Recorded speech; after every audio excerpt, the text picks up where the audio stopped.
গাইস আসসালামু আলাইকুম। আমি আজকে আপনাদের দেখাবো Redmi Note 7 Pro USB type C port কীভাবে চেঞ্জ করতে হয়। তো আপনারা ভিডিওটি মনোযোগ সহকারে সম্পূর্ণ ভিডিওটা দেখবেন।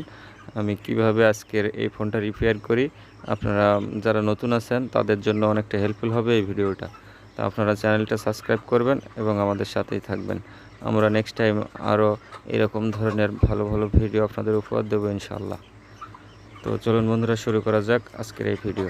আমি ভিডিওটির স্পিড অনেকটা ফাস্ট করে দিয়েছি, যেহেতু অনেক সময়ের ব্যাপার। তো অনেকটা ফাস্ট করে দিয়েছি, আপনারা মনোযোগ দিয়ে দেখুন। তাহলে যারা নতুন আছেন তাদের আর ভুল হবে না ইউএসবি টাইপ সি পোর্ট কীভাবে লাগাতে হবে। তো চলুন দেখা যাক।